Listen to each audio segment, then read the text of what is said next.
Hey, everybody, and welcome to another live episode of The Grid. My name is Scott Kelby, and joining us today is someone very special.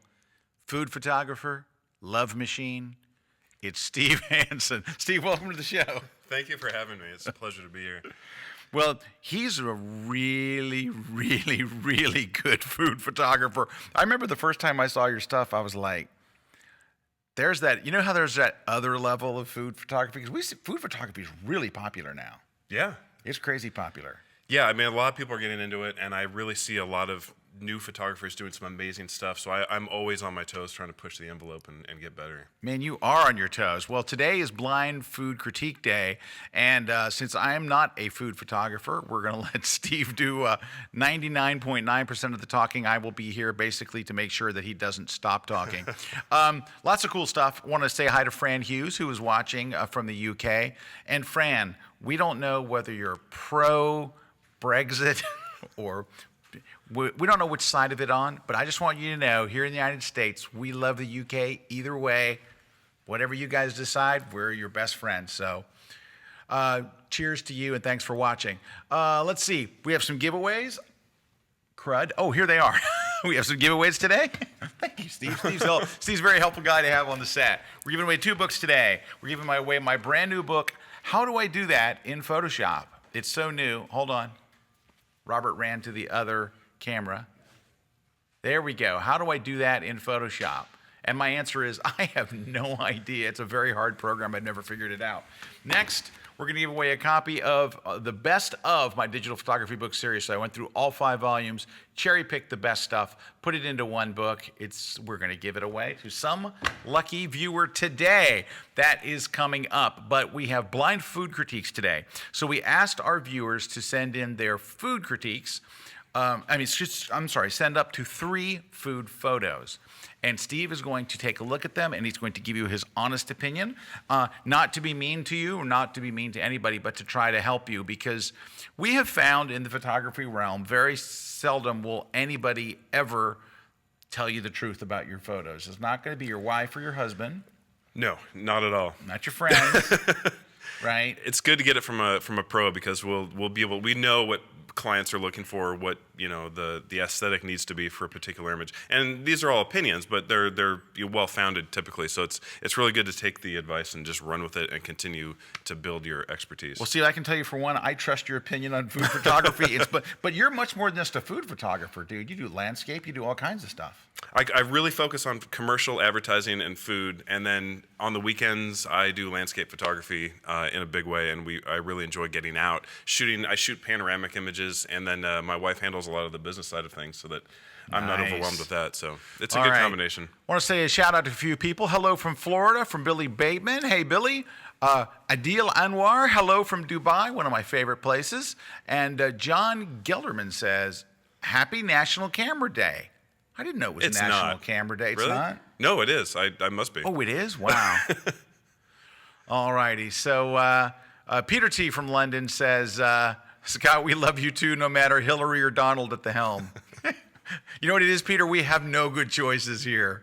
So I vote for Peter Treadway, if that is Peter Treadway. This might be, last week we had a Peter T. from London, we don't know if it's hybrid Peter or a different Peter. Maybe you could find out for us, Jen?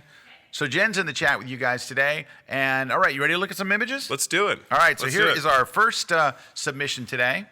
And I'm going to take you through all 3 of them, Steve, and then we'll take a look and see, and we'll get your thoughts. So here's the first image. Okay. And here's one.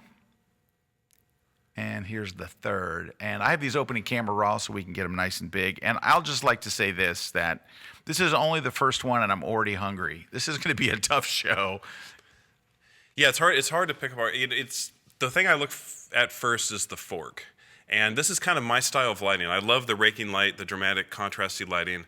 And what I'm noticing first in the background, I go from the background to the foreground, and I'm noticing that there's a kind of a line. It looks like wood paneling back there. Is it this right here? Yeah, and that's a little bothersome. It's kind of like a stick coming out of a model's head. You know what? That was the very first thing that stood out to me. When first time I saw this image, I went, ooh, and then I'm like, what's this? Yeah. You could clone that out. Yeah. I mean, if it went behind the bun, it would be a little better maybe. And if there were more panels, it seems to be a little distracting.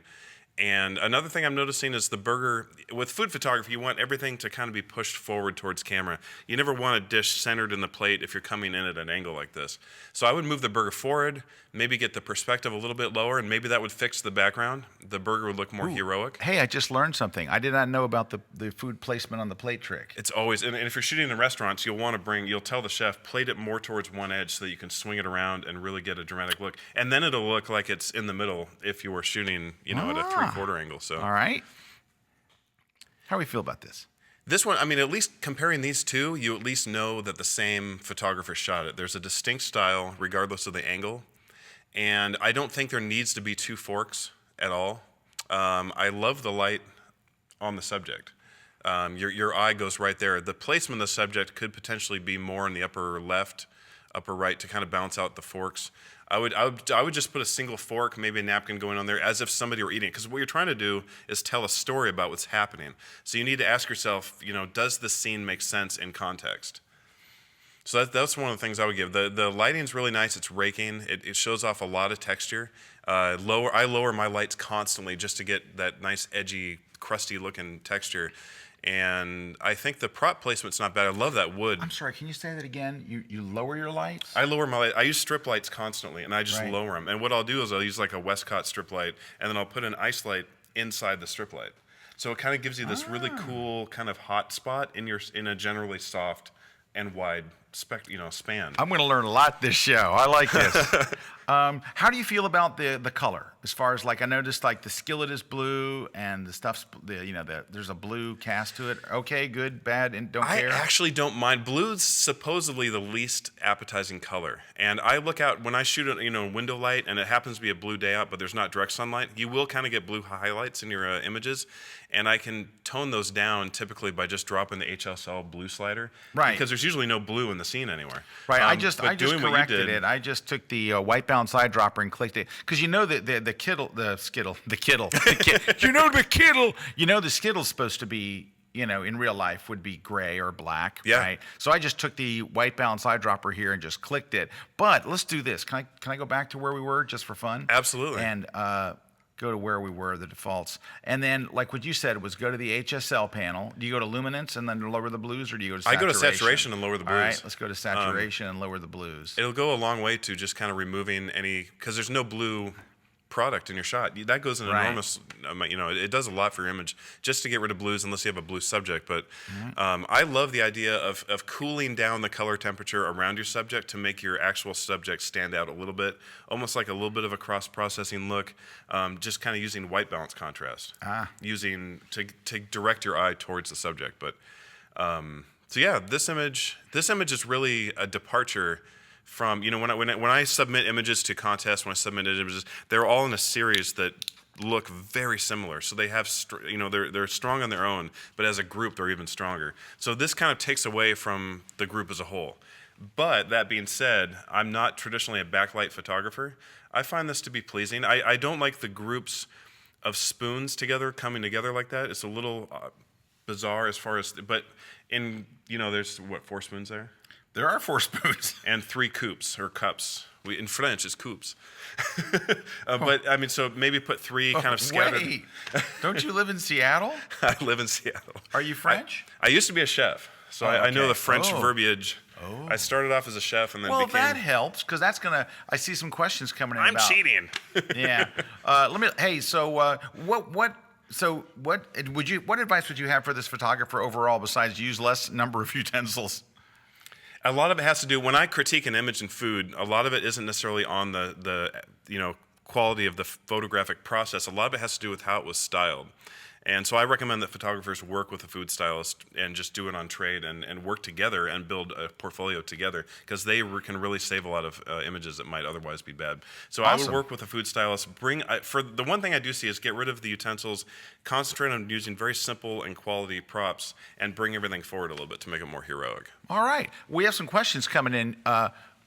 First one was Anonymous 718-341-101 asked, What do you mean by raking the lighting? You mentioned that earlier when you were talking about you like the way you rake the Yeah, light. I use that buzzword a little bit. I love tripling the light. So I'll use daylight and then a strip light that's daylight balanced and then the ice light in the middle of the strip light. So I'm actually tripling up the daylight. And raking light is just bringing your lights, if you're doing an overhead shot or even a 3/4 shot, just bringing the lights down because you're going to get a lot more texture, a lot more drama.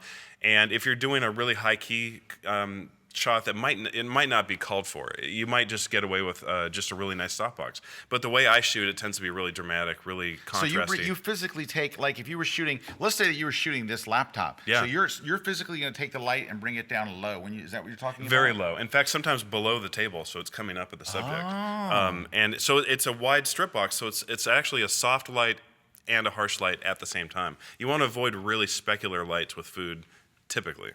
Great. Hey, some more comments coming here, but we did get that one. First, Peter T says, no, not hybrid, no treadway. So Peter T, we know now that you're Peter T. So we're glad you're here. He says, I was here last week and he won the book. He won this book. He won How Do I Do That in Photoshop? So Peter, when you enter the contest, ask for the other book today. So Peter T from London. James St. Laurent says hi to both of us, me and Steve, and hi from Montreal. And Love Montreal. yeah, it's something, right? Alice Forberg says, hello from Berlin. We're glad you're here, Alice. Marco Crucinio says, hi from London, ex-Europe. Ooh, sad face. Stephen Adorn says, never caught one of these live before. So we're glad you're catching it today, Stephen, or Stefan. Oh, it would be Stefan, wouldn't it? Sorry, Stefan. Mahmoud Gazay?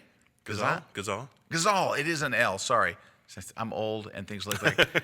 Mahmoud, we're very glad you're here. He's watching us from Abu Dhabi, which when I went to Dubai last time, I took a day trip to Abu Dhabi. Just what an amazing place, both of them. I went to the mosque in Abu Dhabi, and it was just absolutely stunning. Johan, it's just Johan. Johan says, hi, Scott and Steve. Question to Steve. In photography, he does fashion, beauty, and glamour. There are many possibilities and challenges. What is the attraction of shooting food? Not to be mean, just curious. Why am I attracted to shooting food? I used to be a chef, and I trained as a food stylist, so I'm really comfortable around food, whereas a lot of photographers typically aren't. So I don't work with a food stylist a lot. I do a lot of my own styling, especially for packaging shoots and other commercial shots. I love the fact that I am really comfortable around it and know it, and the fact that there's no mystery to me about it. I really can't shoot a lot of lifestyle shots where there's a lot of talent. That's not my skill set. And so I just felt really comfortable around food, and that's how I got sucked into it. All right, let's take a look at, one more question while I'm getting this next one set up. Pro Photog says, question for Steve, how many fake props do you use? An example like corn syrup or stuff. And how did you get into, we know how you got into food photography, which is you were a chef. What is your website is one of his questions. Where they can go, see more? Yeah, my website's stevehansenimages.com with an E-N, and that's where my portfolio is. And then a lot of my social media presence is on Instagram at Hansen Food Photo, and that's where I post a lot of behind-the-scenes stuff. But as far as fake props go, as far as fake food styling tricks, I use it when I need to use it. I know a lot of the tricks, fake ice cream, using corn syrup instead of regular syrup, all those tricks. And when I need to use it, I do, and when I don't, I avoid it. So I'm not someone who just writes it off completely, but if something is called for, I will not hesitate to reach into my bag of tricks. There you go. All right, let's look at the next set of images. So here we go. We're going to look at 3 images. 1, number 2, and number 3. It's bread day on the grid. All right, Steve, what do you think? You picked a difficult subject. Bread's tough, bread right? is hard, and it's because you need that raking light. At least in this instance, what they did do is move the food forward towards camera. I would have gotten maybe a little bit lower, not much. I don't like to see partial portions of utensils. I like to know, so maybe even, I don't say this often, but maybe backing off just a hair, switching the plate out. The blue plate really takes away from things in this instance. And the sort of related props. I love props that relate to what's happening. So maybe, where are you in this image? Are you having lunch? Or are you having breakfast? If you're having breakfast, and this happens to be a muffin of some sort, put milk or put silver. Make it look like something is really happening. But keep props to a minimum, because what you're doing is really taking the eye to the upper left of the frame and then to the right. And you don't even get to the subject really until much later in the process of looking at this image. Ah. This shot, I would push it. This is, you see the, is this a pierogi or possibly? Is it a what? Pierogi? Oh, I don't know what that is. It's bread, I think, isn't it? It's bread. Okay, it's bread. So we're. Okay, wait. There may be a problem right there, Steve. I don't even know what I'm looking at. No. What is this? As far as Antelope. And that's the thing. Your viewer has to know what it is. So it maybe open this up. What's inside, or leave it a mystery like this. But as far as the subject matter goes, I would twist it towards camera a little bit, pull it forward so you don't see as much of the plate in the foreground. But I do like the general propping in this image. I would just keep any intense colors to a minimum. That red, the apples in the back are where your eye is going. Boy, that's a great critique. And here's the, well, Steve, I see a little bit of a knife. I think you're. It's this one, yeah. This one I wouldn't have submitted it. I would. The good thing on these images, you are getting the light coming from the back with bread. You're getting all that texture. So that is the one solid thing about this. But it doesn't make any sense to have these slices kind of the bread kind of randomly coming at you at the camera, and having just this bright red napkin to the left and a tip of a knife. Eliminate those completely and just focus on just the bread, maybe a nice cutting board and a knife, and you'll be going really far. The one good thing you can take away from these images is that you are getting the top of the loaf. You're getting all that amazing texture, which is really half the battle with bread. But the propping really needs to be worked on, and just the placement of images needs to be worked on in these. Well, good, because that's something that's, it's not like you need to buy new lights. You need to, that propping, just knowing that that's what you need to work on. I think that helps a lot. We have a lot of questions pouring in, which is awesome. I want to get to some of them before we go on to the next one. Andy Luton says, for the biscuit-looking image. So was that the first one? Well, I think that was. It was the first one. Yeah. I went to a different program. Sorry. Here, I wanted to do this. So for this one, for the biscuit-looking image, what are your thoughts on having the bottom part of the bread farther back in the frame than the top? So I think they're talking about this, the bottom half, being farther back in the frame than the top. Well, I mean, I come from a commercial photography background, so when I see an image, I'm also considering, what are you trying to sell? I mean, when we do advertising, a lot of my images aren't portfolio worthy, because I am in the process of trying to create an image for somebody to sell something. So in this image, the hero, we use the term hero a lot in food photography. So the hero here, I feel, is the bun in the front, because it's got tons of stuff going on, but the sliced part in the back, you're getting a lot of good texture, but there's not a whole lot going on with it. If something were spread on it, I would make that the hero.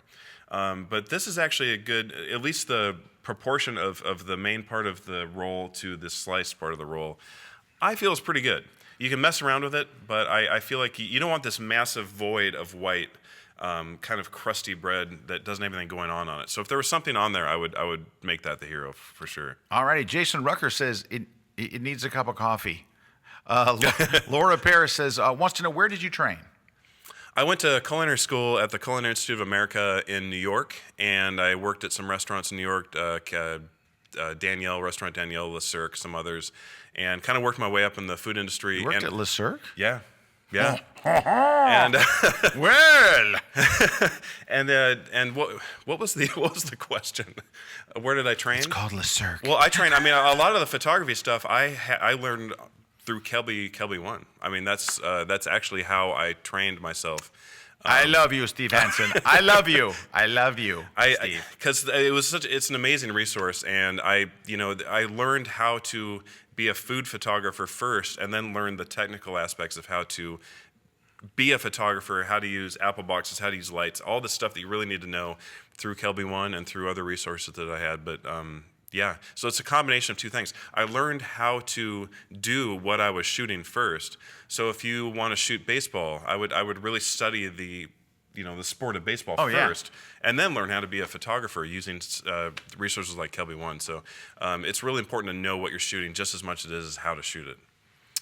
All right, so Jim Kearns asks, any comments on food composition? Am I mistaken, or does food normally not fall into things like the rule of thirds? It does, but you're always, when I'm doing a commercial shoot, there's more factors than just the rule of thirds and the artistic process of it. I'm not creating just art for myself. I'm leaving room for copy. I'm Yeah, I was leaving gonna room say, you for need a the headline? brand packaging. I shoot a lot of packaging, and you are constantly, talking about. They're saying, well, this needs to be moved just a little bit because the UPC symbol is going to be right there. You're like, oh, and so you have to redo all this intricate work that you did to prop up the vegetables and make it look really good. So there is. If you're creating stuff for your portfolio, a lot of the stuff that I shoot is solely for my portfolio because I want complete control over the lighting, and I want to be able to showcase this is exactly how I would do it if I were given free reign on this project. And so they want to see that in your portfolio. So yeah, things really do.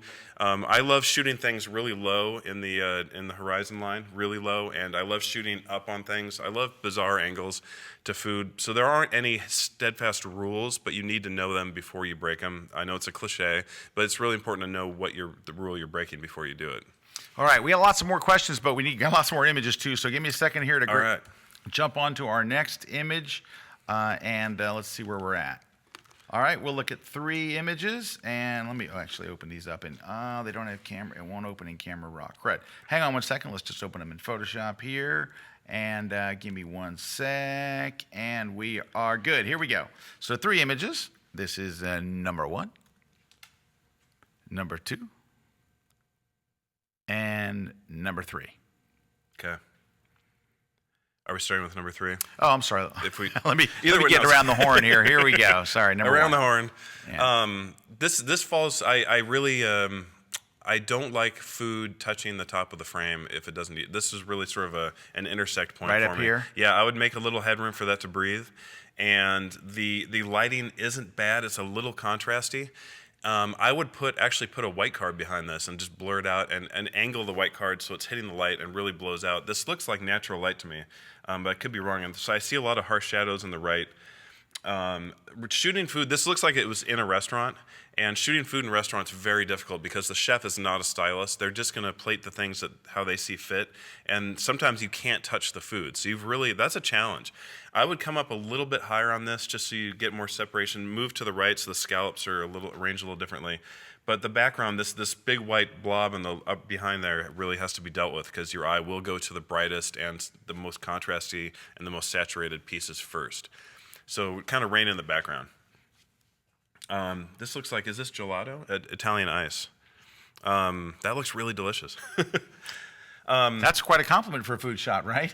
I mean, yeah, and what I would do, if this is going to be 4 chets, I would really, I'm looking at it on the screen, I would really highlight, I have a light that is actually it's called a dado light, and it's a really focusable light, and I'll actually shine that on logos quite often because you want the logo to really stand out.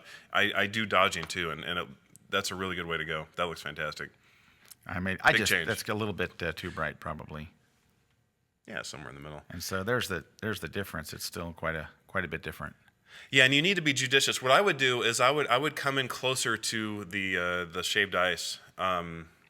Is that what it is? Italian ice. And I would get a really nice heroic chunk of chocolate, and I would put that just to the right of the cup, maybe even leaning on it, and then have some other things kind of scattered around. These are a lot of very evenly broken individual pieces of what looks like a bar, and it's sort of just jetting out from the right. So I would really bring in, the exposure's not bad, the styling of the ice isn't too bad, although I would have maybe a little bit flaring out, almost like there's a collar on it, just to give more of a dynamic gesture to it. But there's plenty of texture to be had in that, and sometimes you're limited by what the subject is in reality. So, in food photography, you have to shoot a lot of ugly food, and you have to make it look really good. So use props to the best of your advantage. I really don't like the light on this. Avoid direct light. If this was diffused, it looks like it might have been a little bit diffused, but this really, just because something reveals texture, just because a light source is pinpoint, doesn't mean it's going to make it look really good. I would really focus on getting a strip light coming across this because you're still going to get the texture of the mousse on top or whatever it is, but it's not going to be so contrasty. It's going to look, almost a little unappetizing and greasy because you see a little bit of the greasiness in the chocolate, and that's a little too much. You see some speculars coming from the light source that's getting in the way of it. This really calls for more of a high-key, soft light look, I think. Just looking at it. And you can actually have a soft area to shoot in and then bring in like an ice light like I do when I'm on location and just hold it next to it so you get the raking light exactly where you want it to create the textures in the mousse, but avoid getting that greasy look in the chocolate cake. All right, good. All right, so I'm going to grab a couple more questions real quick. Let's see. Margaret Mesa Cortez says, "Hi, Scott, from Margaret in Chicago. Shh, I'm trying to look like I'm working. Do what our people do. Wear headphones. We'll never know." Let's see. Fran says, "Steve, you have a retoucher. Does he do a lot of composites and stitching elements together to get the final result?" Oh, this varies all across the board, and I do all of the retouching, the final retouching for the final image. I do all of the liquid splash shots. I have a digital tech who helps me, just a masterful digital tech named Jack Hunter, and he does a lot of the on-set work, the file delivery, the file handling, any quick retouching that we need done for the client, because there's a lot of stuff that we have to throw together just so we can show them, hey, this is going to work for sure. And then I'll take the files and I'll take my time on them and really get it done right in post-production. He could do it just as easily, but I really like to have my signature on it, because if a photographer doesn't handle the retouching themselves, part of that style that they've formed over time goes missing in the images. So I really like to combine the two, the capture of the photograph and my signature as far as food styling, and also my signature as far as post-production, all kind of need to be in those shots and not given to somebody else. There you go. Hey, we're going to take a short break. When we come back, we've got more images. This next one is interesting. So stick around. Steve Hansen is with us. We're doing blind photo critiques. We'll be back in just a minute live here on The Grid. Don't go away. In a world where the next hot shot is out of reach, one brand stands alone to let you take it. Meet Max. June 1st, Kickstarter only. 30 days. Please don't miss it. Hi, I'm Steve Hansen, photographer and director. My transition from chef to photographer started when I was a private chef, and my goal was to create my own cookbook, write it, and photograph it. I Googled photography training, and up came Kelby One. And from that moment, I was hooked. I learned about post-production. I learned about how to use a strobe, how to run your business. All these things can be found in this one realm. The journey of 1,000 miles begins with one step, and that first step for me was Kelby One. Where can you get the world's best photography, Photoshop, and Lightroom training? Where can you get personal attention and unlimited access to the world's top instructors? Where can you get hands-on live shoots and workshops? Where can you get 3 non-stop days of networking and Vegas excitement? Photoshop World in Vegas. Photoshop World. Sign up today.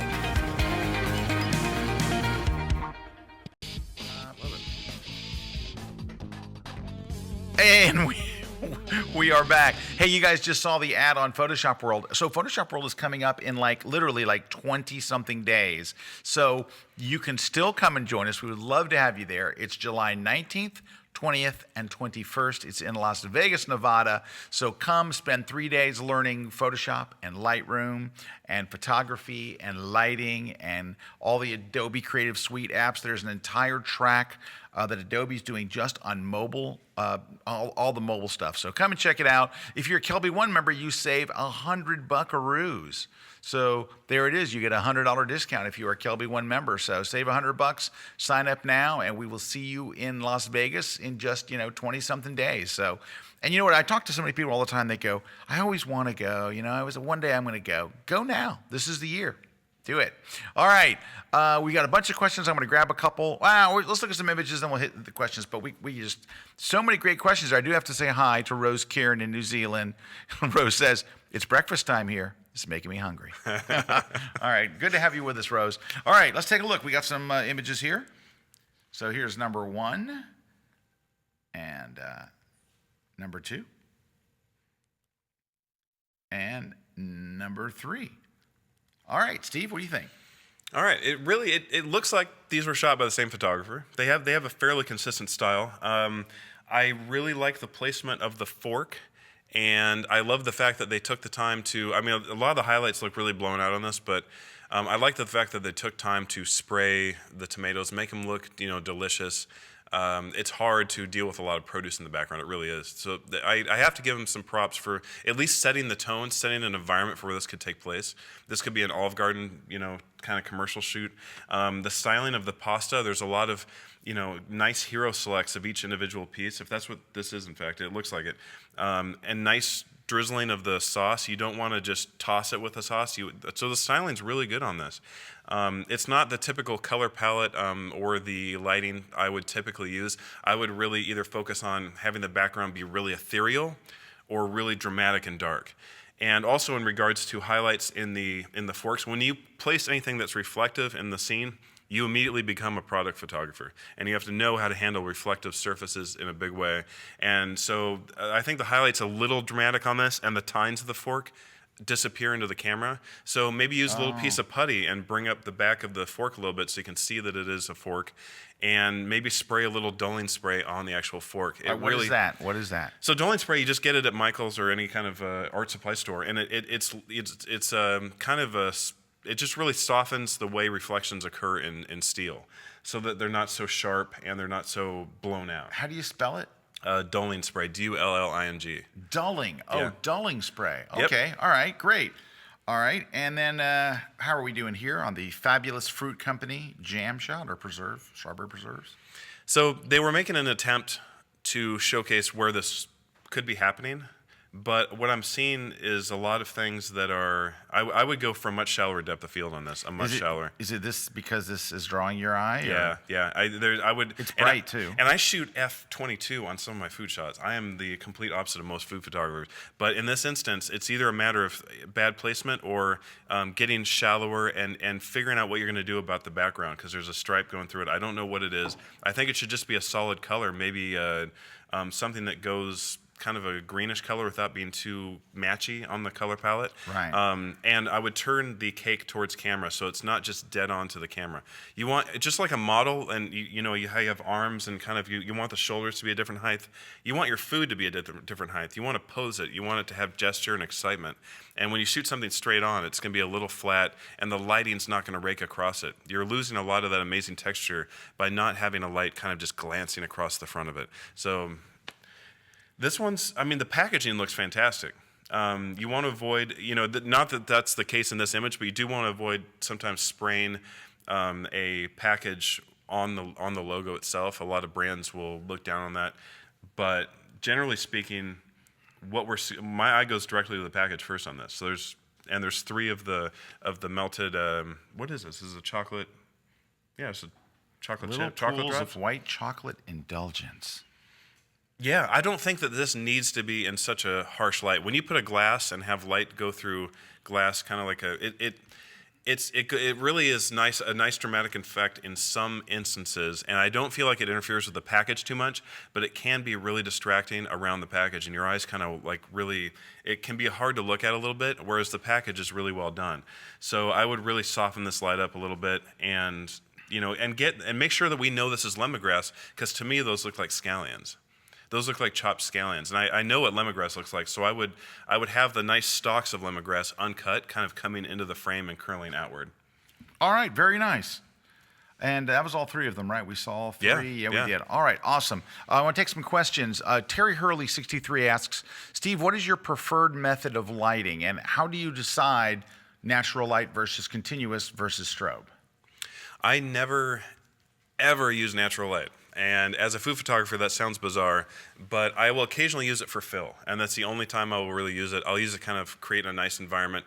The lighting setup I use a lot of Westcott lights, a lot of the flex lights.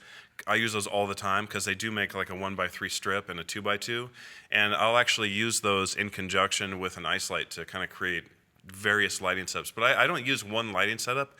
I just do what works for that particular situation, which is why you have to have a lot of knowledge in regards to light, because if you're working for clients, you're not just going to be shooting just your style all the time. You're going to need to be able to create a lot of different styles. So that's what I'd really recommend, is learning lighting. And your lighting style is going to be your style. So you really need to focus on getting creative and trying stuff out. I used an ice light and for food, and one of the first to kind of try that out, and I really loved it, and I stick with it. But I use a lot of strobes too. I use Broncolor strobes for all of the splash work too. So that gets expensive. Ooh. Well, Steve. Deb Usilka says, go to Photoshop World. You will not regret it. I learned so much from all the ones I've attended. Thank you, Deb. Dave D. Photo. There we go. What is your least favorite food to photograph? Soup? Sorry to interrupt. But Really? Soup. Soup? All right. What is it you don't like about soup? Cannot stand shooting soup. It's really, really hard. I mean, if you're doing packaging shots for a pureed soup, you have to shoot the real product, and you are going to be shooting just a straight liquid in a bowl. And so we use a lot of tricks where we do the lower light, so we're going to get a lot of contrast on it, and we're going to have that raking light go over the soup and stir it a little bit, but you are stuck with just shooting soup, and you have to do it. And it tends to be that the design work that goes into some of these packages will overcome the shortcomings in the actual shot, but it's hard to shoot. It really is. All right.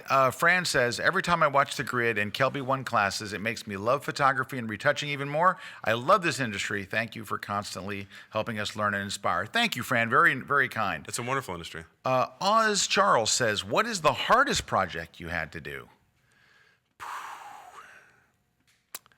That's a hard one. The hardest project was we shot a packaging project or a billboard project for a milk company in Canada, in Montreal actually, and we had to shoot in such a massive resolution. So we rented a 100 megapixel medium format camera, and we created these 20 layer deep stitches for these splash images because they were going to be a billboard, but they were going to be a billboard with a 2-foot viewing distance.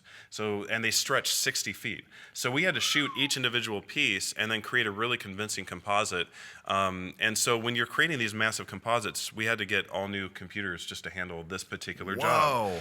So just the logistics of shooting that and making it look convincing at almost a 1-to-1 ratio, because the viewing distance is so close that there's no room for error. I mean, and I have to create color casts we shot macaroons next to milk, so I had to create the color casts that the macaroons would create in reality on the milk next to it to really make it look like a whole piece.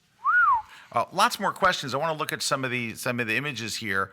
So let's look at another image here. All right, Steve, here's the first one. Okay. And this one. And this one. So we'll go back to the first one here. Okay.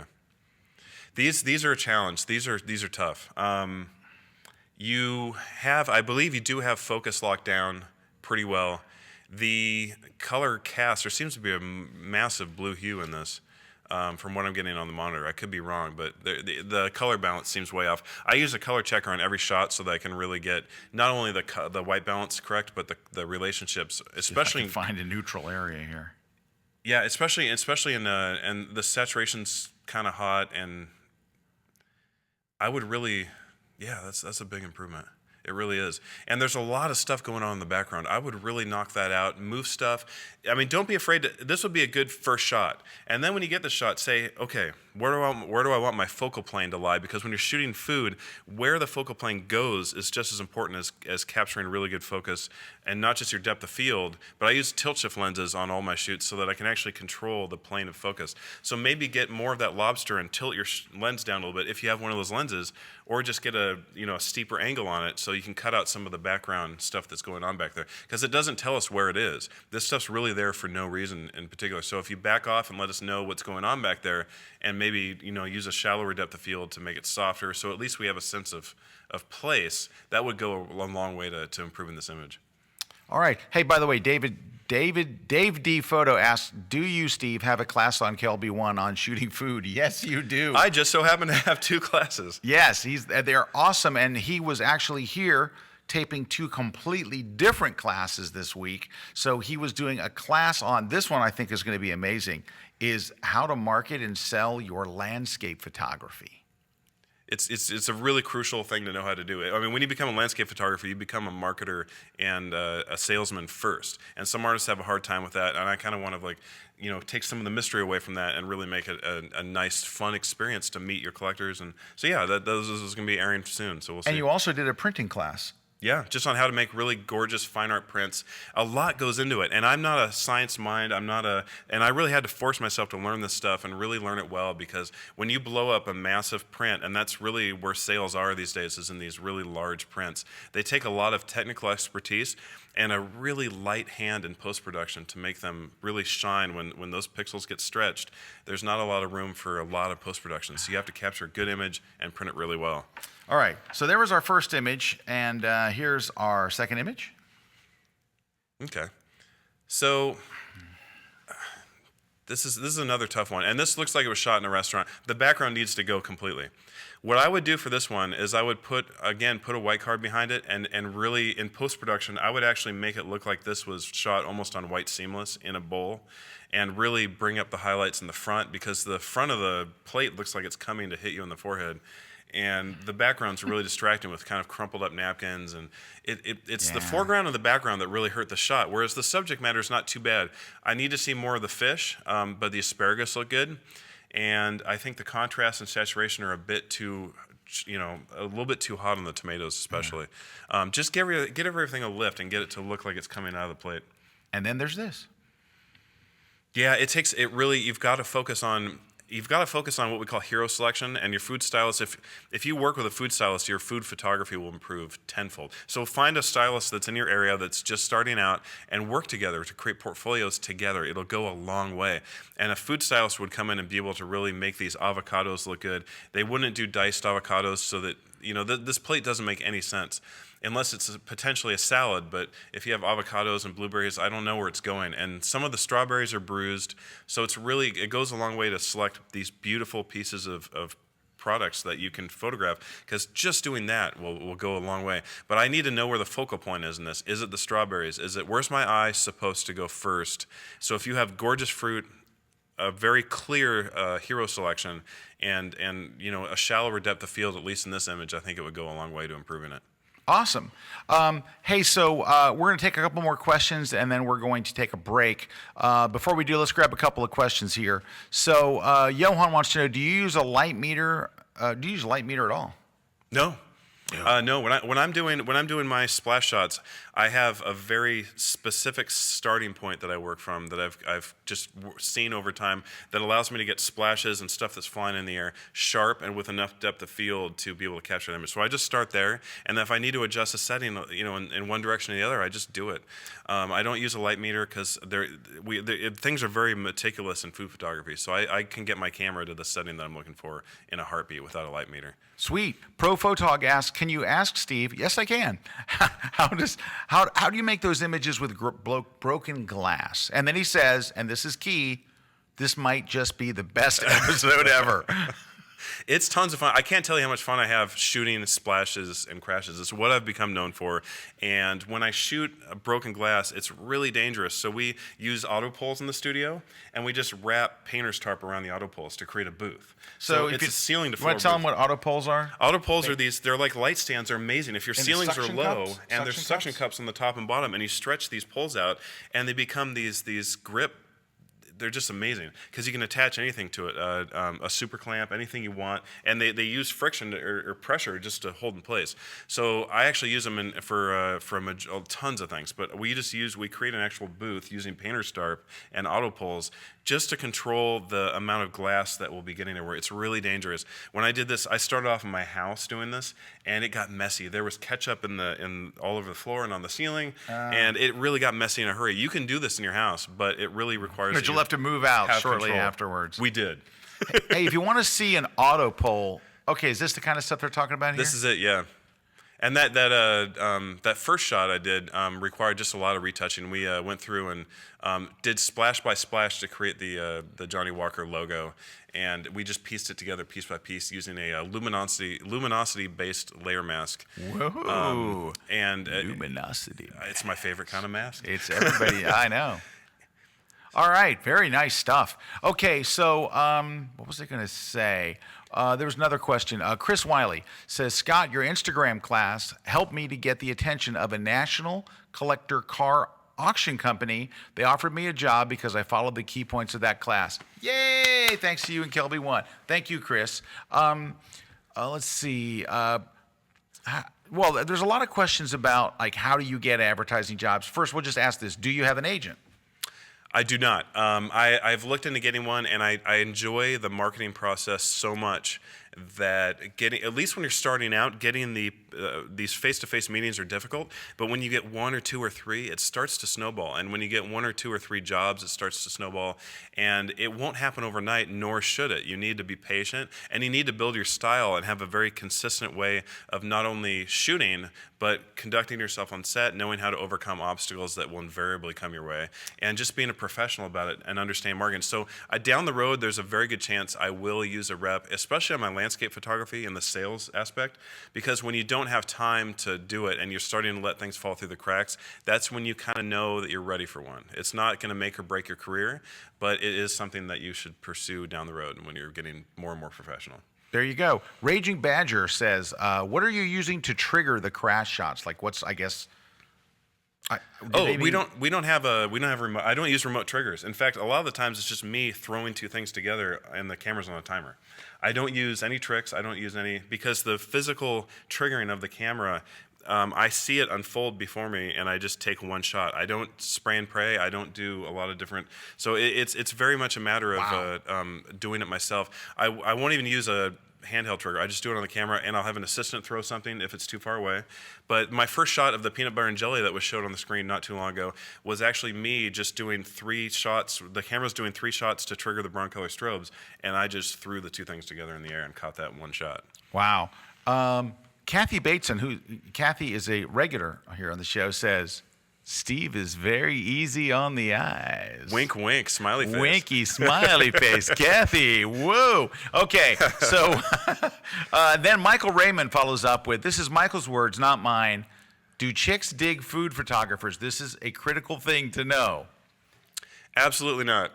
No, No, you are in a cavernous environment a lot of the times by yourself, shooting with a smaller group. I kind of miss the camaraderie of the kitchen. It was a lot of work and it was a lot of hours. But it's not. You're going out to some. If you're shooting cookbooks, that's a lot of fun. But if you're shooting a lot of packaging, you're shooting a lot of advertising work. It never gets old. It's a blast. But it's not. Yeah, you're not out there. It's not like being a National Geographic photographer. Now, I got a question for you. So you mentioned working in a kitchen, and stuff. So I've never worked in a kitchen.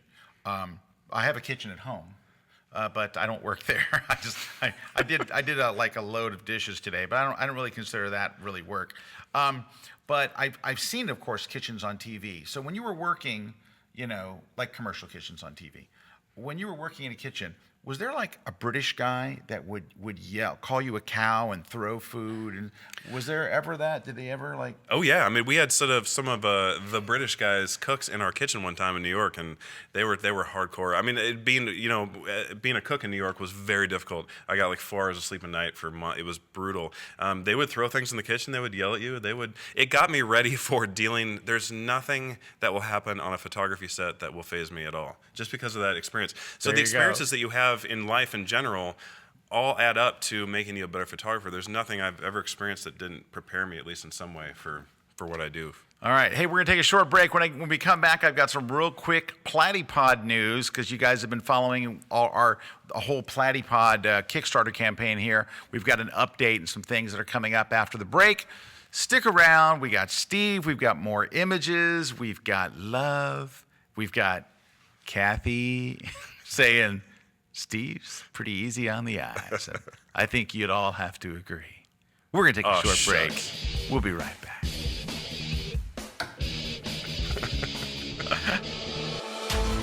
Hey guys, Christy from Shark Pixel here, and I am so excited to share my new class with you. It's all about how to protect yourself against some of the most common mistakes that photographers make, especially when they're just starting out in their career. You're going to learn things like how to fix overexposed images, You're going to learn how to get rid of motion blur from images, how to get rid of noise from images. You're also going to learn how to even the lighting on your client's face.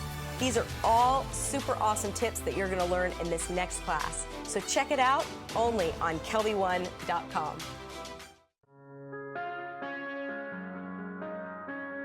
My name is Steve Hansen. I'm a commercial food and beverage photographer. Come check out my class on food photography and lighting and styling. We're going to be going over a variety of things like the Broncolor Scoro. We're going to be looking at the Westcott Ice Light and numerous different modifiers and ways of manipulating light on food to make it look absolutely amazing. So come check out my class in Kelby 1.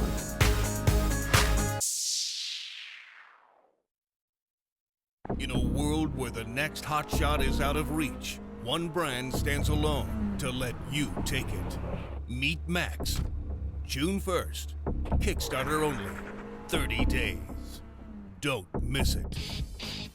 Hey, we're back. Scott Kelby here with Steve Hansen, food photographer. We're doing blind critiques. Hey, you just saw that little clip there. Number one, you saw Steve in action, a trailer from your excellent class. By the way, if you're not a Kelby 1 member and you want to watch his class, you can sign up and take the free trial and you can watch it like immediately. You could watch it right after this episode. Now, in London, where we have a remarkable amount of viewers. I don't know. We're big in London. In the UK, I don't know. We're big over there. I love it too. So you guys stay up late and watch Steve's class. But the second ad that we saw was for the Platypod Pro Max. So if you guys have been following us for the last month or so, we kind of helped them launch this thing off. So it was the idea. They had this. What it is, it's kind of like a tripod, right? It is really ideal for low angle shots. So that's the big deal. You want to do really low angle stuff. It's awesome. Well, there you can see it. So it is this amazingly built, very, very thin, insanely sturdy, because I use these myself. They're amazing. You put a ball head on it and you can get these incredible low angle shots, which is pretty awesome. They've got a deal. If you pre-order this by Thursday, June 30th, so tomorrow, if you go to Kickstarter and order it, you get 30% off. All right, so that's the big thing. Anytime you're using a place where like a traditional tripod is like it's too big or it's impractical, you just can't use it, that's where you want to use one. And so this thing is easy to use. You screw the ball head on and shoot. And so it also has little spikes in the foot, it has 1 spike, 2 spikes, 3 spikes, so you can get a stable shot on any surface. Anyway, these deals are only available till 12 midnight Thursday, so go to platypod.com and click on the Kickstarter link, and then you'll find it there. But anyway, congratulations to them. They were fully funded like that. I mean, like that, but they're still offering a discount. So I know a lot of people, ever since we've shown this, everybody's been asking about it, so that's that. Tomorrow, I want you to do something important. Tomorrow, I have a new class coming out. Ready? This is a really cool class. What's it about? Masking hair and compositing made easy. Yes. So it really is about getting started in compositing. But I got to tell you, I spent a lot of time, because you know what? If you're like selecting this bottle, it is no challenge. You're selecting something that's got well-defined edges, selecting a book, it's nothing. The hair, fur, animal hair, anything, that stuff is where the masking gets crazy. So I did a class that's a lot on masking hair, but then we go into compositing and matching color and matching tone and backgrounds and all that stuff. Then, oh yes, then, that's my class to get you going. Then Corey Barker, who is like a Photoshop genius crazy guy, just recorded an advanced masking class. That's coming. It's already in post-production. He's already recorded it. It'll be out in a few weeks. I don't know exactly the date, but somebody will maybe tell me. And then today, well, you were here yesterday, last 2 days taping. Yep. Larry Becker was here. We love Larry. Doing a class on the brand new Canon 80D. You have to say it like that, ADD, because if not, it sounds like ADD, like attention deficit disorder, but it's not. It's the 80D. And I got to tell you, Larry was talking to me about that camera, about the video stuff that they added in there, and Larry really loves video. He's a video guy. He was blacking out. Okay, so there's a couple of things coming up there. Make sure you go check my masking class. Comes out tomorrow. Corey's will be soon after it. And, of course, every Thursday we have new classes. Yay, wee! Okay. Jason Rucker says, Steve, your Bombay Sapphire fire shot is awesome. And do you know what was behind that bottle? An ice light. Really? Yeah. Dude, you're rocking the ice light. All right. So Anonymous says, I'm really enjoying this episode. Some interesting ideas for food. Hope you are also watching Lynn Alves. You will be amazed with Kelby. Thank you very much. All right. And then Peter T., who is not Peter Treadway, but it's our new friend Peter T. from London. He said, I tried photographing food once, but when I managed to set up all my lights and camera just right, the food was gone. True, I was a bit hungry that day. Is there a photo tip buried in here? So I've done a few food shoots. I am nowhere near your level. And that's why, can I tell you, I'm so interested in this, right? So, and I've done them for restaurants, and I'll actually shoot in the restaurant. I bring in my own lighting. I don't use natural light. I bring in my own lighting stuff. And we have them bring us stunt food.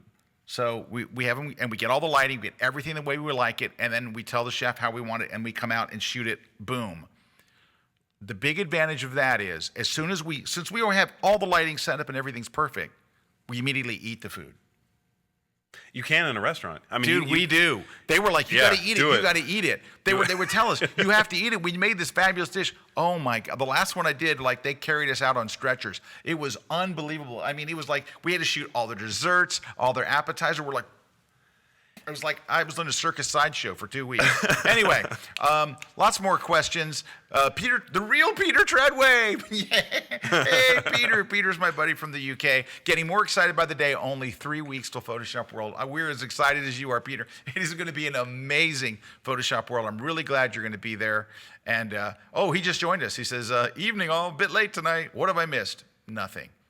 Peter, you're going to have to go back and watch this. This man is awesome. And let's go look at some pictures because we got some good stuff here. Let's do it. Let's see if I can open these. And nope, I'm going to have to do it the hard way. All right, so let's go to here. And let me get another one here. One moment, please. Don't move, don't breathe, don't make a sound. Here we go. We have our 3 images. Here's one. And number 2. And number 3. Okay. Now, I can tell you as an amateur food photographer, it looks pretty good. This stuff looks pretty good. It's not bad. I have a pet peeve about limes. You need to cut the limes in half, just like you normally would, and then segment one out so you can actually see the individual segments on the lime. That's a big food styling trick. This looks like a little dry, a little kind of just bizarre, but that's a food styling thing, but it is part of what you're shooting, so you need to pay attention to it. I would zoom in just a little bit more. There's a little bit too much dead space, but not tons. All right, I'm going to zoom in. Now, all the way around, so are we zooming in like, let me show you, like this, where we're going to kind of crop in tighter this way? Correct. And then maybe move it over a little or something? Yeah, maybe to the right, just so you get a little bit of... More like that? Yeah, but that's a. I would actually remove the number of shrimp on that skewer. That's a lot of shrimp. Now, if you're not able to do that, then you have to shoot around it. That's a lot of shrimp. I would go down to a little bit more, a lower of an angle. I think this is an angle issue more than anything. I maybe really have those shrimp, maybe have it go lower angle and have the front shrimp really be awesome and heroic in the frame, and then kind of let it trail off and so you can still see the skewer in the background. Hey, just for me, can you explain the lime thing again? So you take the lime and you cut it in half. You cut it in half so you can actually see all the segments. And then from there, you kind of make another segment, so you have a wedge, but you see each individual portion of the lime. It's much more. Okay. But I've seen it done wrong, even on some major beer commercials, and it just doesn't look the same. It looks not as. You need to be able to recognize it immediately. I really like this shot. I do too. Yeah, I love this. it. The wood's fascinating. I would do the one thing we've done before is bring down the blue in the HSL slider.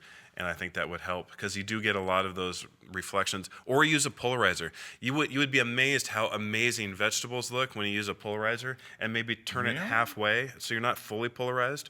But it really brings out just tons of color. Steve, I pulled down some of the blue. It's obviously like a blue pot, but I did bring down some of the blue. So here was before, very, very blue, and I brought down some of the blue. But that's great. I like the grayish pot, the gray blue. That's a really stylish color right now. What is this stuff right here? Is that It's got to be chopped parsley. It looks like. chopped parsley? Okay. Yeah, I would avoid chopping herbs. If this was your doing, I would. If this was your doing, I would. I would use sprigs as opposed to chopped. It will look. I mean, but if you're following a specific recipe, you don't have that option. So a lot of it, there's a lot of stuff that goes in that isn't necessarily up to you. But I would have maybe grilled the bread and maybe pulled it away so it's not touching the edges of the ridge of the bread. But generally speaking, I would be pleased with this.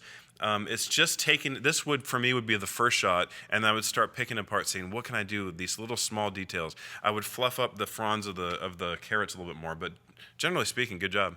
Fluffing the fronds. Fluffing the fronds. Fluffing the fronds of the carrots. Fluffing the fronds of the Okay, carrots.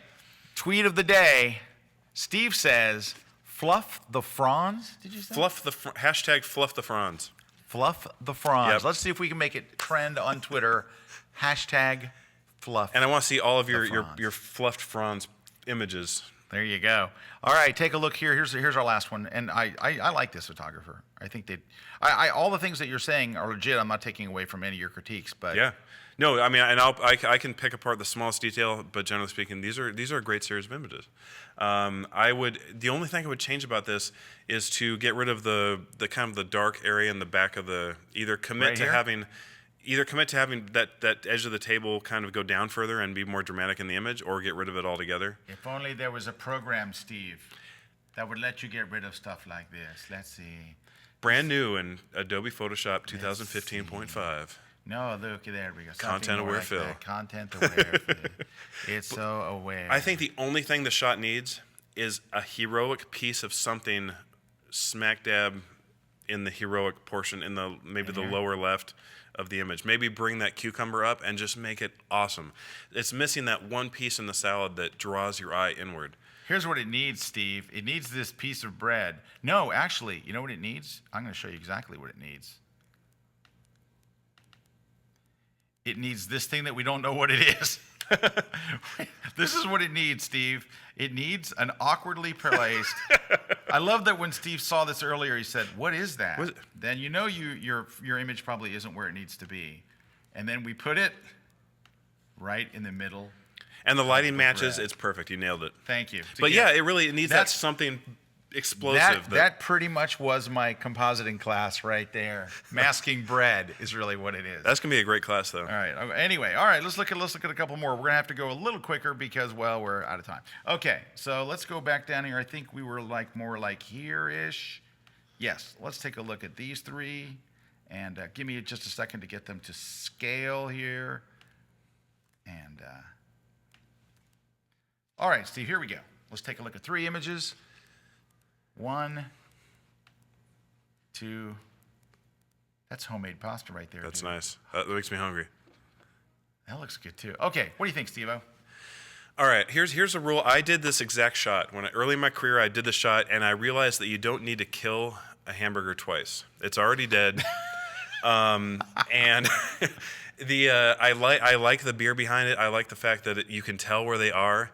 But you also need to remember that certain shots have already been done. If you're looking to make a name for yourself in food photography, you have to do what I did and make these shots and learn them. Like the picture of the farmer with the hands and the food, and all those shots that have been done, and then take them another level. So this needs to be taken another level. The styling on the hamburger could be improved, but that's its own work. That's its own art form. Styling a hamburger is very difficult. But generally speaking, everything is pleasing in this image. I want this burger, Steve. it I don't looks care if there is a juicy. knife in it. I'll eat around the knife. All right, next. Great light on this. I got to tell you though, there's something driving me crazy. I want to see if you see what it is. 'Cause Okay. You may think it's nothing. It drives me bonkers. Well, the things I do notice off the bat is the hand just disappears behind it. I don't know what it's doing. We kind of can guess what it's doing, but there's just a hand and there's no fingers. It's Can kind we, of though? It's just their kind of wrist. And I feel like there needs to be more fill on the front of the mixer. There needs to be kind of this really nice, commercial kind of look. Maybe a stripe, maybe a white card that creates a stripe in the front of the. Because if we're selling a mixer here, which I think we're doing, the lighting on the mixer is paramount. So get these, get some additive lights that really make it jump off the frame. And what are you seeing? What's your? This reflection that stops 2-3/4 of the way through. Yeah. It seems like that should go all, because that looks really nice, and then Yep. it falls apart right there. And I actually shot a pasta machine 6 fix months it. ago, and this same reflection happened to me. It is a legitimate reflection. Oh, I don't doubt But it. I didn't think that they Clone it. Yeah, Bring it out. I would. I'm not doing a great job here, but I would have to bring this across. Yeah. That was the first thing I noticed for whatever reason, and this is not clone job of the century, by the way. I don't think I have to tell you that. But something like that. That thing was really, that was the first thing that jumped out to me because that's such a nice little highlight there. It really is. And then that just kind of Yeah. But I think, I mean, if you're selling this mixer, they're going to want to see really dramatic light coming, some really nice fill card, just creating this awesome highlight on the front of it. That's the one thing I noticed it was missing right off the bat. So if we're... And cleaning up and making the highlights even. Yeah, let me see if we can bring a little more detail out in, let's change color here. So you want to see more of this mixer? Yeah, I really love. I mean, it's a beautiful. Mixers are beautiful. They reflect all kinds of light in all different directions. And I would have that highlight on the right. If this was I would have that be more even as well, and maybe thinner. Okay. It does the same thing that this does. Steve, when you say stuff like mixers are beautiful, this is the stuff that makes chicks not like you. It's See? not the food that you're feuding food. There it is. When you say mixers are beautiful, I think that's really. We need to talk. We get off camera. Here we go. So this is. I whistle whenever I go by a kitchen store. Oh yeah, I bet you do. You're like, ooh, Cuisinart. Okay. All right, here we go. What do you? Okay. So there's a styling trick. What I would immediately do with this is maybe the knife in proportion to the steak's really big. That's a gorgeous knife, and I want it in my stock. But and it's really well lit. I would photograph the knife, and then maybe have meat be a secondary thing. I would make this a product shot about this gorgeous knife. It almost looks handmade. It's really nice. The steak itself could be flared out a little bit more. It's a nice knife. It's a nice knife. I mean, it's no mixer, but it's Am I nice. too passionate about it? No, you're just the right amount. With meat, there's no real magic trick to this, but I take the meat drippings and I use those to brush back onto the top of it as a styling trick. There's some things you can use like kitchen bouquet mixed with bitters, and a little dash of kitchen soap is actually a really good glazing mix to use. But with meat, the best thing to do is just to take the kind of clearest drippings from the meat pan that you cooked it in, and then just baste it with it. Yeah, It'll look because if amazing. you put the soap and stuff over, you can't eat the meat when you're done shooting it. No, and we don't eat anything that's in our studio that we're shooting. It's a strict no eating policy. Oh, dude, if you're shooting for yourself, you're not doing this right. don't mess it up and eat it. No, you're doing this all wrong. Margaret Mesa Cortez says, "Love Photoshop World. It's almost here." Pro Photog, who's been asking some great questions today. How or what is the best way to choose accessories for the food shoot? This is an example like choosing table mats, plates, backgrounds, etc. I have to make them. I search a lot of places for silverware, for things that I can't make. But a lot of my backgrounds, the wood backgrounds, are all handmade and hand painted. If I see a picnic table, there's tons of different surfaces you can use. Anything. You'd be amazed what actually one of my favorite surfaces is just a piece of wood that was burned and it's charred and it looks amazing. So you can find surfaces anywhere. You shouldn't be paying a lot of money for surfaces. You should be spending your money on some handmade items, some silverware, but occasionally I do get a really nice Italian antique piece of, cutting boards. Cutting boards are awesome to have in studio, so I get a lot of those. All right, let's take another look at an image real quick. We have 3 here, of course. 1, Okay. 2, and pizza. Nice. All Nice. This is really good. Ice cream's hard to style, and I style ice cream in my food photography class on Kelby, and it's one of the hardest things you can do on Kelby 1. Excuse me. Sorry. No, that's okay. We know what you meant. On Kelby. It's not Kelby 2. But it's great window light. The hands are good. I would have them actually splayed out a little bit more, as if their hands are a difficult thing to do. And I'm not a model. I'm not a people photographer by any stretch. But the light on this is really nice. What you want to look for is light pollution from different sources. So when you're in a room like this, turn off any lights that might be going on in the room and have it just be about the window light and possibly a fill card coming from the other side. You don't want any kind of light pollution coming from incandescent lights. Do you want to light this side, or are you looking to light that I would over fill there? a little bit more. I mean, On this side here? From camera right, yeah, doing like a white card and just bringing in a little fill light in general would be. So if we did, let's just add a little bit like in here. But I love, see all those textures that come out? See how much more delicious? Yeah. Now this whole thing could be a little bit lighter, right? And you start to see some of the speculars, whether it's from the dress or whether it's coming from other places. It's nice to have a really clean shot. But the styling on the ice cream is really good. I love that edge there from the Nice. scoop. Where are we at over here? I like this. It's just, I would crop in a little bit more and make it more about the actual product. A plate just in the middle of the frame can be a little static. It just doesn't have the gesture I'm looking Tighter? for. maybe even tighter. Just make it all about the food and go in really tight. And sometimes what I'll do on these shots is actually go in like this distance and then clone the edges so it looks like the plate's going out further than it is, and it allows me to really focus on. Can we use content-aware fish? Yeah, absolutely. Hey, wait, Steve. I got a Photoshop I think I know what you're gonna do. Yeah, you know what I'm going to do. All right, so we're going to turn on. We have to use the right tool. Content-aware cropping. Yeah, we are. The new tools that came out in the latest release of Photoshop are incredibly well thought out, very useful. I'm really applauding everybody at I Adobe. guess just saying content-aware doesn't actually apply it.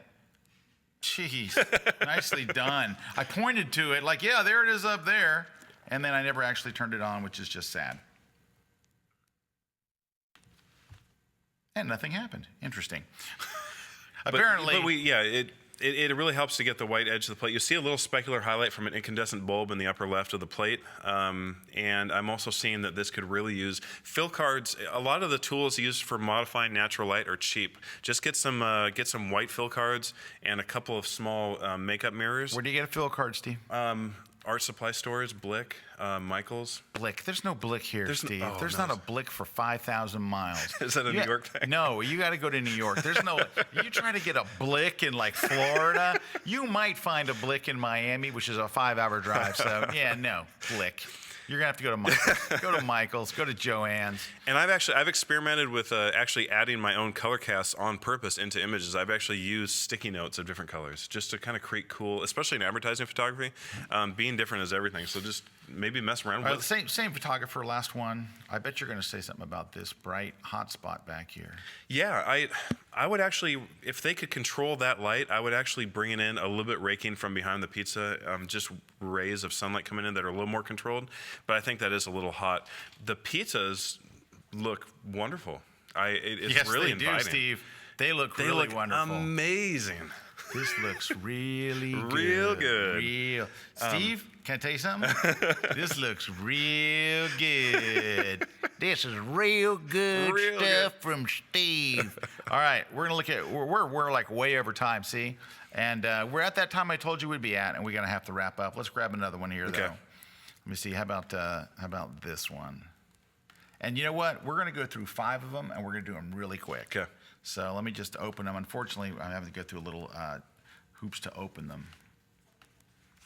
And all right, here we go. So here's one. And okay. Oh, a screen capture. No, thank you. I hit the wrong button. It's still the wrong button. 2. Make that larger. And 3. I don't think we can make that larger too. Okay. All right. So there's our 3, Steve. 1, 2, 3. Overall, if you had to tell this photographer what they need to be working on, what would it be? Okay. Overall, I would say get rid of one of the forks in the images. I love the background. I love everything about this image. I really do. I like it. That's nice, isn't it? It's just great. I don't know what the thing is in the lower right-hand corner, but I like it. This overall, thing? yeah. Is it cheese maybe? It's a cheese or a giant salmon.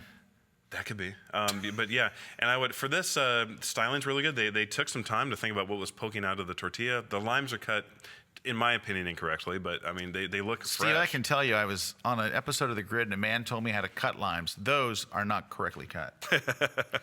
And the fork is hiding behind the plate, and there's a blue plate. So maybe the blue doesn't go with anything in the frame. Mix it up, get a white plate or something. Or, there's this program that'll let you change the color of the plate. I don't know if you've heard of it. Does Adobe make it? They do, don't they? They do. They make a lot of good stuff. They are all right, amazing. so there's some good ones. We can get through a few more if we're going to go about that speed. Yeah. All right, and then let me go to another one here. Might take me a second to get them open.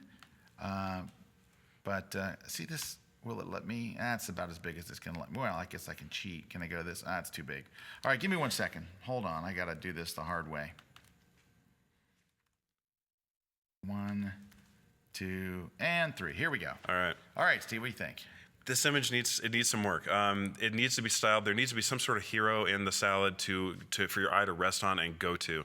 The scoop in there isn't positioned in a very pleasing way. It could be coming into frame. There's a lot of reflections in the background that are really kind of causing some distractions. And there's a plate poking in just a little bit from the right, which is distracting. And the glasses are a little bit. So bring in the props or get rid of them. Commit to one way or the other. Get rid of any unnecessary light pollution in the frame. And so can we go back to that? Yeah. So you're saying with these props, this glass here, you're either bring them into the frame. Do it or don't do it. Yeah. Okay, yes. Yeah. Don't be non-committal. Yeah. Go all the way in. What about these little things here? What do you think? I don't think you need them. I don't think it adds to it. I don't know what it's coming from, if they're in a disco, but they like natural food. Yeah.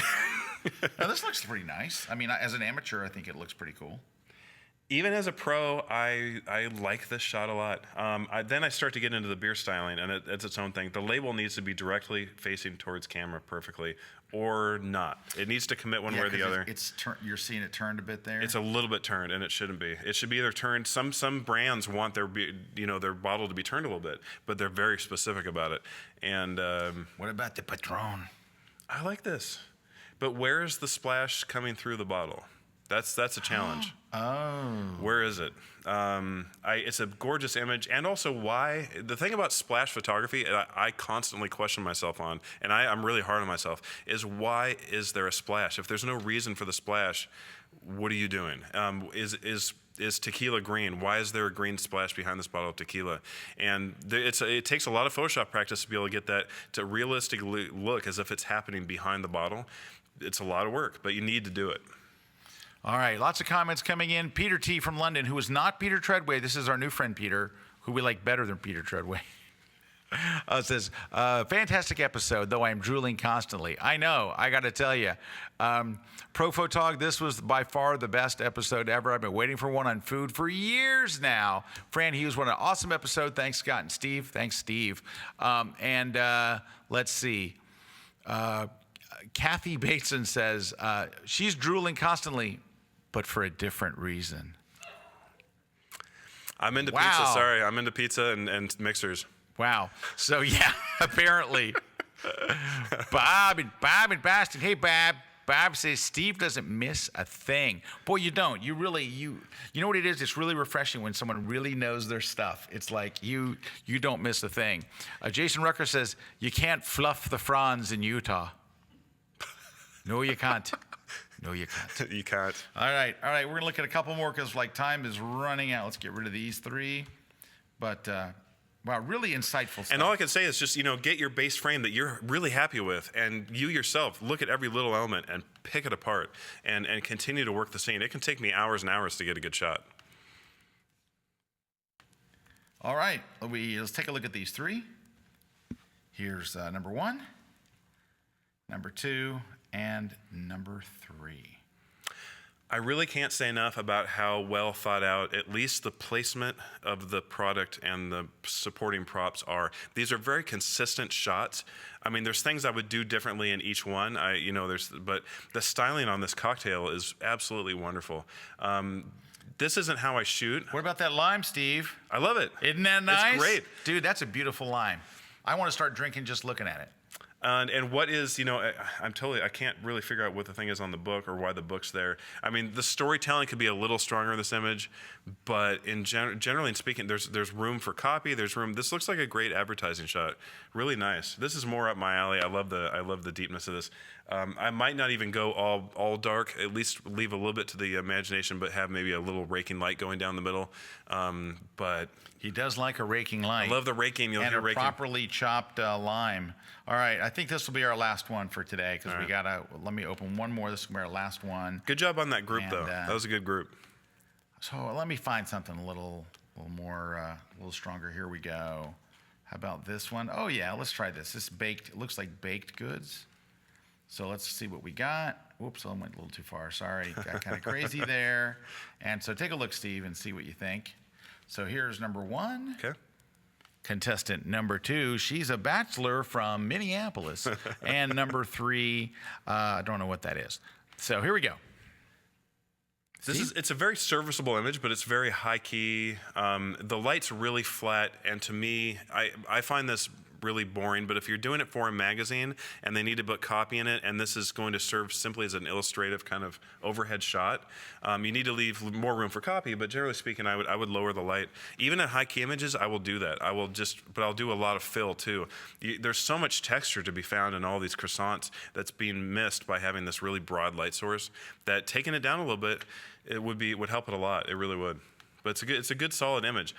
This one, it's hard to style whipped cream. That is another challenging food styling thing. I would whip it by hand, and I would put it on by hand. Steve, this is a family I would show. whip it good. And it's really hard to style things that are in a glass that you can see through. It takes a lot of work. This was actually done quite well. You can see everything that's in there. I would have any inclusions that are in the whatever this is, this pudding. I would have them. I'd actually stick them to the glass first, and then build the liquid, the mousse around it. But it looks like they've done a pretty good job of that. Very nice mousse. The mousse is loose. What is this, Steve? This is an eclair, I believe. Is that bacon on top? It's pâte à choux, and then it's like an icing, and these are usually filled with like a really nice pastry cream, and those actually look like maybe dates. God, if that was They bacon. look like dates, If or- that was bacon, I would leave the studio right now and find this. Bacon and dates taste awesome together, though. That's Bacon a and great dates are combination. good? They're so good together. I do bacon wrapped dates with like stuffed with Boursin cheese, and it makes you cry. It's so good. All right. Well, Steve, we're like super out of time.